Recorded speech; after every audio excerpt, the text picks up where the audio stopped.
Welcome to another episode of Philosophy, and in today's episode, I'm going to talk about the term bandwidth. So, to describe the term bandwidth, it's basically the amount of data that is transferred from your website to the visitor.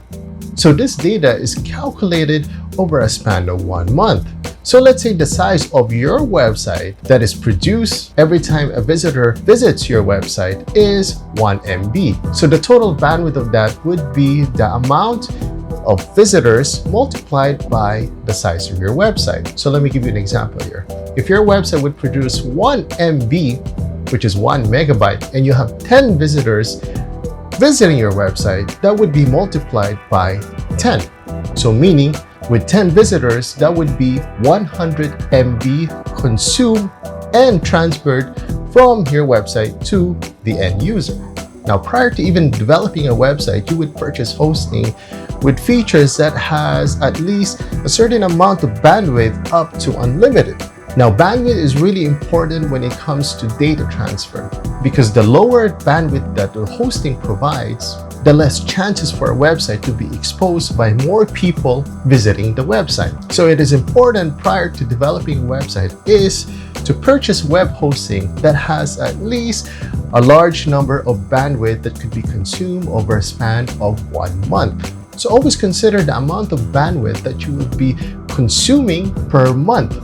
Also making sure that the data that you're producing in the front end of your website is the sufficient data needed to be consumed by your visitors. So what I'm trying to say here is that there's no need to put unnecessary data, content, media on the website if your visitors are not even going to consume it. They'll just stack up and load up your bandwidth and thus consume it with no real purpose in mind. Let's take note on a very good example just like YouTube.com. Now, YouTube.com has billions and billions and trillions of bandwidth being consumed every month because of every streaming of every video that users visit and watch. Now, if YouTube had unlimited resources of bandwidth, then consuming these resource bandwidth would end up shutting down the website. Well, not really basically shutting it down, but you won't be able to access the website from your very end.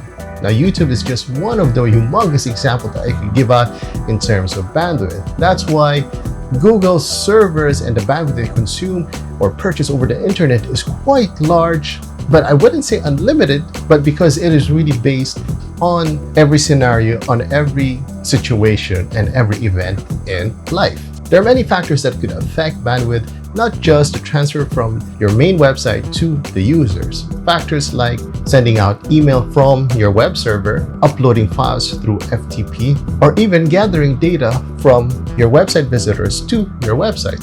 So let's say if you had a form on your website and users or visitors would fill up that form and attach media like images or PDFs, then this amount of bandwidth that is being transferred thus would add to the consumption of your total monthly bandwidth at the end of every month. So always remember, prior to even purchasing any type of hosting, please do check out the amount of bandwidth that this hosting is providing, and so you wouldn't have any problems in the near future when you have a ton of visitors visiting your website. Thank you for watching, and I hope you like it. Make sure you subscribe to get the latest video and updates every week. If you got any questions about websites, make sure you hit me up on all major social medias at Philippe Soriano.